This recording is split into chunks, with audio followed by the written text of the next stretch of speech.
Ketua Umum PDI Perjuangan Megawati Soekarnoputri menyinggung apabila kembali dibutuhkannya reformasi jelang 79 tahun kemerdekaan Indonesia.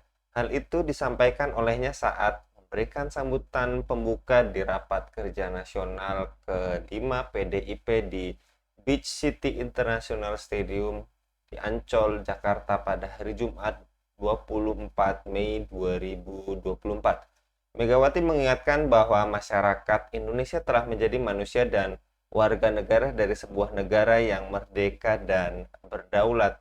Dia bertanya kepada para peserta acara apabila dibutuhkannya adanya reformasi lagi jelang 79 tahun kemerdekaan Indonesia. Apakah Megawati bagian dari manuver politik? Apakah reformasi jilid 2 akan terjadi? Dan apakah reformasi solusi atas problem multidimensi di negeri ini? Untuk membahasnya kami terhubung dengan Direktur Fakta Bung Erwin Permana. Kita sapa terlebih dahulu. Assalamualaikum warahmatullahi wabarakatuh, Bung Erwin. Waalaikumsalam warahmatullahi wabarakatuh, Bung Anggi. Kabar baik, Bung Erwin? Alhamdulillah, kabar baik. Lama gak jumpa. Alhamdulillah. Baik, Bung Erwin, terkait diberitakannya Megawati mengingatkan reformasi lahir lantaran ada bagian pemerintahan otoriter dan reformasi jangan hilang dalam sekejap. Apakah ini bagian dari respon dan manuver politik atas rezim saat ini, Bung Erwin? Ya, terima kasih, Bung Anggi. Memang statement yang disampaikan oleh Ibu Megawati ini merupakan satu statement yang terjadi pada satu peristiwa yang relatif spesifik, saya katakan. Yakni pada peristiwa pasca pemilihan presiden yang itu berakibat PDIP kalah. Yang mengalahkan PDIP itu adalah mantan kader PDIP sendiri, yakni Jokowi, yang didukung penuh selama PDIP, yang membuat Jokowi menjadi presiden itu juga merupakan PDIP yang menaikkan produk keluarga Jokowi, kekuasaan di Solo, terus kemudian di Medan, terus kemudian sekarang menjadi wapres. Itu mau tidak mau harus dikatakan ada andil PDIP di situ. Nah, pasca peristiwa itu ternyata kemudian PDIP ini kan dikecewakan. Nah, jadi kita bisa pahami bahwa statement itu merupakan satu bentuk kekecewaan, bahkan mungkin kemarahan besar Megawati sendiri kepada pemimpin otoriter. Siapa yang dimaksud di situ? Ya, ini Jokowi sendiri gitu. Ya, hanya saja memang statement ini kalau saya katakan lebih cenderung sebagai satu bentuk statement dualisme sikap. Kenapa? Karena di satu sisi Megawati berteriak sedemikian rupa kepada masyarakat. Tapi di sisi lain kita melihat action PDIP itu secara politik itu tidak berbuat action apapun.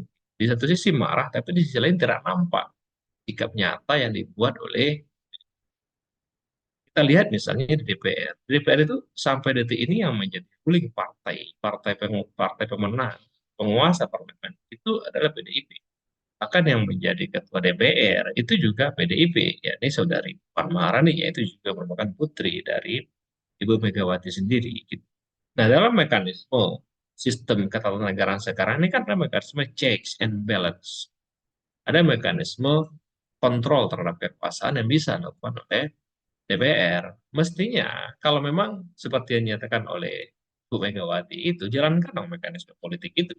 Pakai dong instrumen-instrumen politik itu, toh yang menguasai parlemen adalah PDIP, yang memimpin DPR itu adalah Puan Maharani. Kenapa kemudian berteriak-teriak ke masyarakat? Masyarakat yang nggak ngerti apa-apa juga kan, masyarakat yang ketika pemilihan cukup ya diberikan sembako itu kehaluan politik. Nah, jadi sikap ini sikap yang sebetulnya sikap dualisme. Di satu sisi dia menyatakan kemurkaannya, tapi di sisi lain tidak, kita tidak melihat apapun dari PDIP. Nampakkan dong sikap-sikap itu secara real, secara nyata, melalui instrumen-instrumen politik yang ada, impeach kayak melalui melalui DPR gitu, panggil ya, apa presiden itu kan, DPR memiliki fasilitas itu. DPR memiliki fasilitas untuk memanggil presiden, menyidang presiden, bahkan menjatuhkan presiden. Gitu.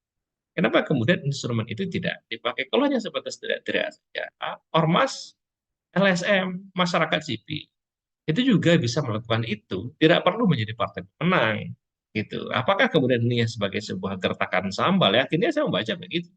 Ya menjadi sebuah gertakan sambal gitu ya menjelang pelantikan presiden baru supaya kemudian PDIP juga kebagian ya supaya nanti PDIP juga kebagian kursi supaya kemudian PDIP nggak apa nggak kehilangan banyak gitu. Akhirnya membaca begitu gitu.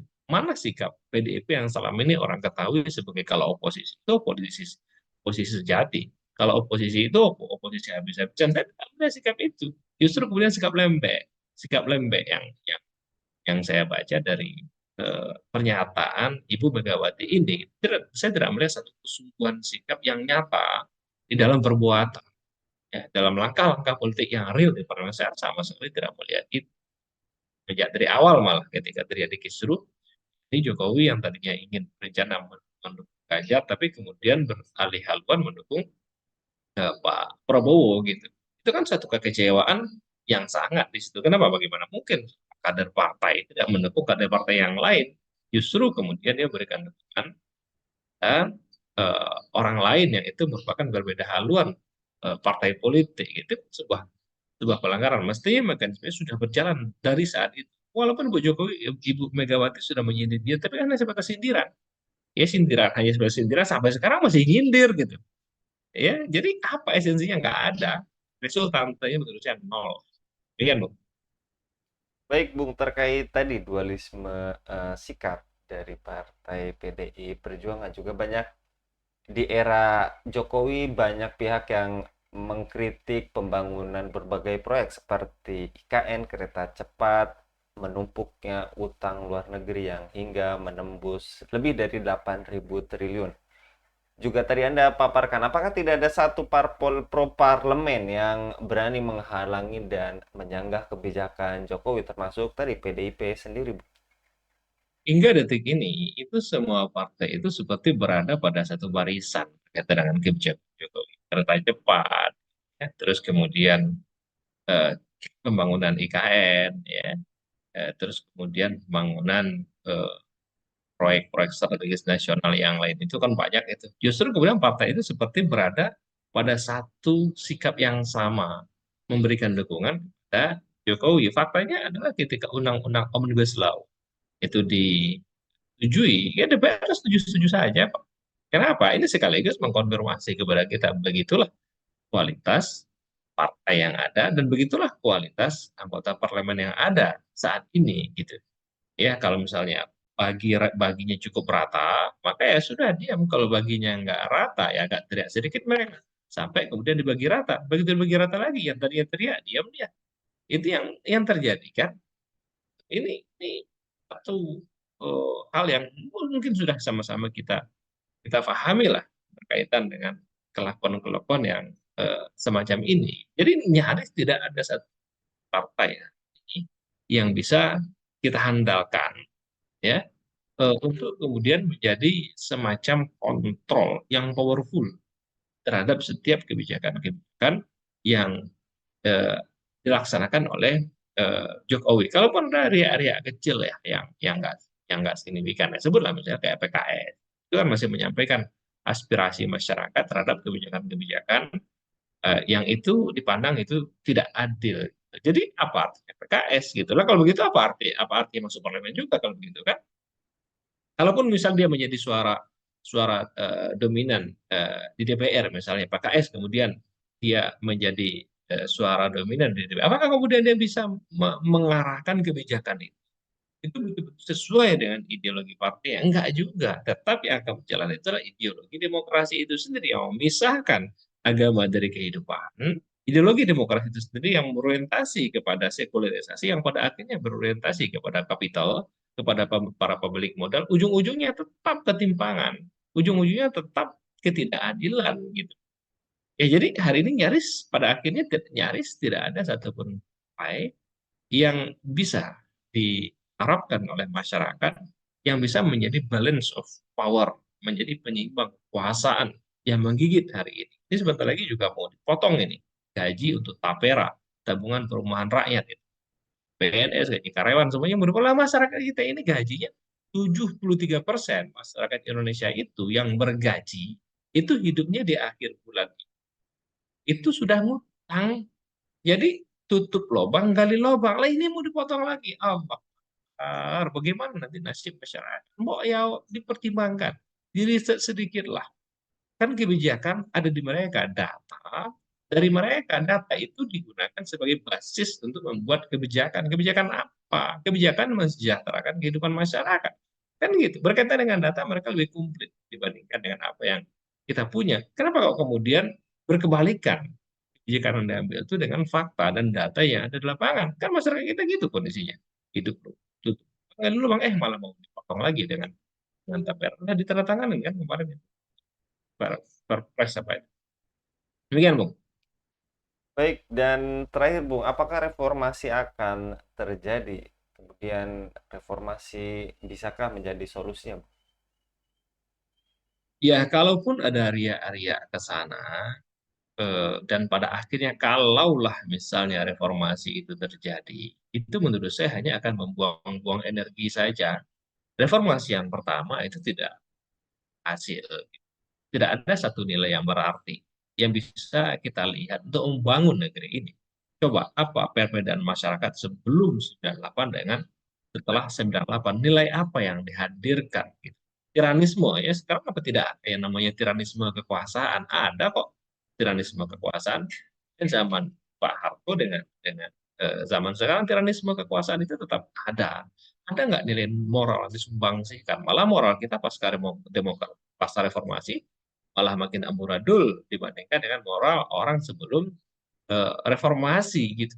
Jadi masyarakat jauh lebih terkontrol malah bicara etika, bicara etis, ya pasca pasca reformasi itu justru kita tidak melihat satu perubahan yang bisa diharapkan untuk membangun kualitas kita di dalam bermasyarakat maupun di dalam bernegara. Artinya kita bisa katakan reformasi yang pertama itu gagal, tidak ada kontribusi apapun. Itu yang kita mengharapkan. Bagaimana mungkin kita berharap pada sesuatu yang sudah gagal gitu?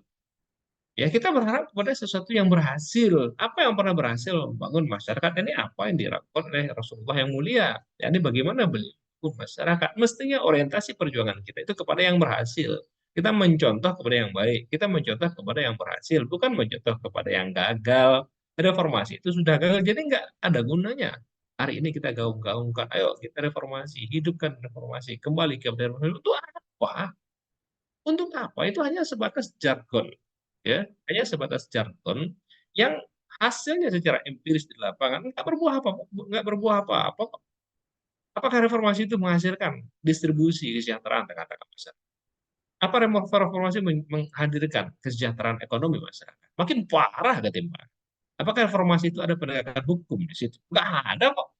Ya kan koruptor sekarang ini rata-rata cuma 2,5 tahun apa 3 tahun menurut data hasil dari cewek itu. Koruptor loh. Lah orang miskin nyuri, kates tetangganya, penjara 3 bulan. Di mana keadilan hukum? Di mana kesejahteraan ekonomi? Di mana pemberantasan terhadap demokrasi? Kita tidak melihat itu pasca demokrasi. Jadi pada akhirnya kita justru tidak bisa berharap apa-apa dan tidak boleh stop menurut saya. Stop berharap ada reformasi. Kita harus menghadirkan sebuah solusi yang lebih mendasar, ya, kepada solusi yang mendasar dan itu berhasil, yakni solusi perubahan sebagaimana dicontohkan oleh Rasulullah SAW yang itu terbukti merubah masyarakat Yasrib ketika yang memang kondisinya sedang terpuruk, kemudian berubah menjadi masyarakat yang memimpin, yakni memimpin Persia, memimpin dunia, sehingga kemudian dunia waktu itu dinaungi oleh cahaya ajaran ilahi. Ini cahaya Islam, hadirlah kesejahteraan, pemerataan ekonomi ini kan yang kita inginkan. Siapapun manusia pasti menginginkan keadilan hukum, pasti menginginkan pemerataan ekonomi, pasti menginginkan kesejahteraan. Kalau kita mau, maka kita berharap kepada perubahan yang pernah diajarkan oleh Rasulullah SAW. Itu saya kira solusi kita di akhir-akhir masa seperti sekarang. Karena saya tidak melihat ada solusi. Demikian, Bung. Baik, jazakallah sekali lagi Bung Erwin untuk penyampaiannya pada kabar petang kali ini. Mudah-mudahan menjadi perhatian kita bersama dan renungan untuk kembali kepada sistem Islam yang tadi telah disampaikan oleh Bung Erwin. Jazakallah sekali lagi, mudah-mudahan Bung Erwin senantiasa dilindungi oleh Allah Subhanahu wa taala dalam setiap aktivitasnya. Demikian pemirsa Khilafah News yang dirahmati Allah, jangan lupa untuk subscribe, like, dan share sebanyak-banyaknya. Semoga menjadi amal kebaikan bagi kita semua di dunia dan di akhirat nanti. Saya Anggi Suara diundur diri. Assalamualaikum warahmatullahi wabarakatuh.